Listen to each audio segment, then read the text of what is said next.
Okay, so the film that I chose to do my final project on was The Wizard of Oz, directed by Victor Fleming. So, just a bit of background. The official director for the film was Victor Fleming, but he was not the first nor the last director. Richard Thorpe was initially hired as the director, but he ended up being fired after 2 weeks. And then George Cukor filled in for 3 days, which isn't a lot of time, but he still did contribute to the film. Before then, Victor Fleming took over, and Fleming directed for 4 months. So he was the longest director and did majority of the work.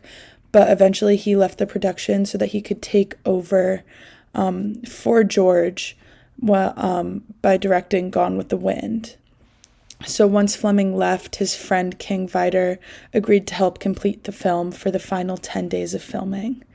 The composer was Harold Arlen, and the lyrics were written by Yip Harburg, but Herbert Stoart composed the score and won the Academy Award for Best Original Score. So those were kind of the people that worked on the music, and then the film was released August 25th, 1939. So just a bit about the plot and the setting. The pictures I have up, the top picture is of Kansas, where the film starts off. It's in black and white, and then once I'll go into the plot of it on the next slide, but then it's set in the land of Oz, which is in color. So that's just kind of the contrast. So going on to the characters and the plot together, The Wizard of Oz follows the story of a girl named Dorothy Gale who lives in Kansas. So Dorothy is the one in the middle. And she lives on a farm with her aunt and uncle and her beloved dog Toto. So those are the two pictures on the left. Ms. Gulch, the strict next door neighbor, tries to get Toto put down after he bites her, and while he's able to escape, a tornado starts to form and is headed towards the farm. So Dorothy and Toto can't get into the storm shelter with her aunt and uncle, so they take cover inside the house, which is quickly swept up into the tornado and lands in a fantasy world, which is the land of Oz. When landed, the house lands on the Wicked Witch of the East, and the witch's sister immediately becomes the villain in Dorothy's story since Dorothy accidentally killed her. Glinda, the good witch, tells Dorothy that she needs to follow the yellow brick road to Emerald City so she can meet the wizard and he can help her get home. So the Wicked Witch of the West is the green witch, and Glinda is the witch in the pink. Glinda continues to help Dorothy on her journey to get home, and on that journey, Dorothy meets some new friends along the way, which is the Scarecrow, the Cowardly Lion, and the Tin Man, the three characters on the bottom of the screen. All three of them are also on their way to see the wizard in search of their own help. So going into the music now, sort of the storytelling through music in the film. Leitmotifs are used a lot. They're very present throughout the entire film. So I think the best example of this would be Miss Gulch and the Wicked Witch of the West. So this, both in Kansas and Oz, Dorothy had a villain, and these two characters basically, I guess you could say, reflected each other. Miss Gulch was Dorothy's villain in Kansas, and the Wicked Witch of the West was Dorothy's villain in Oz. And they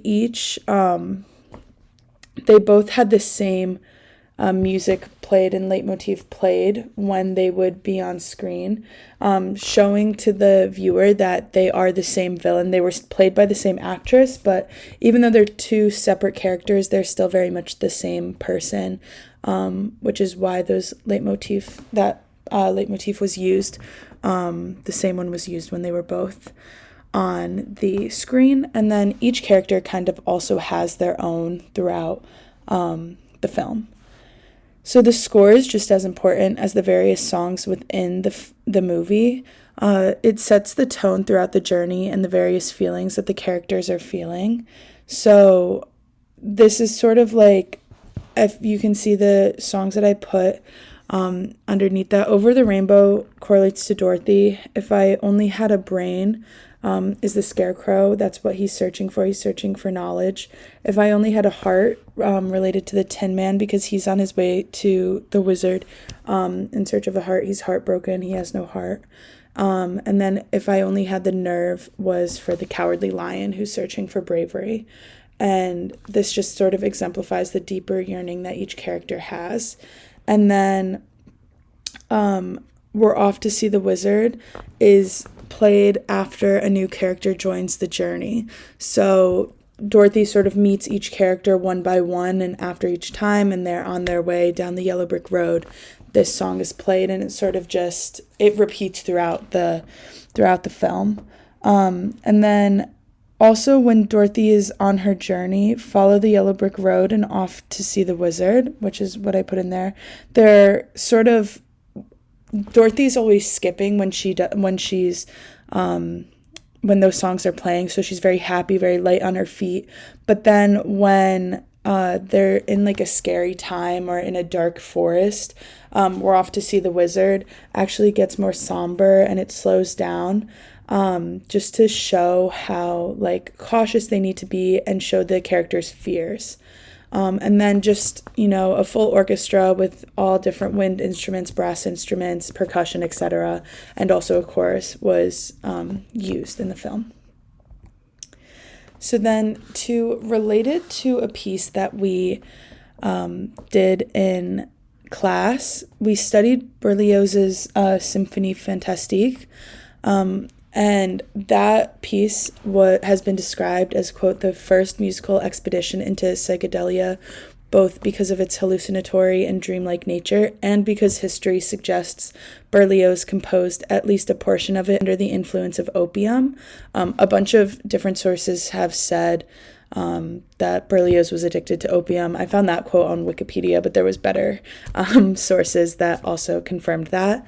And then there's a scene in The Wizard of Oz, which you can see on the right, that it's like a poppy field.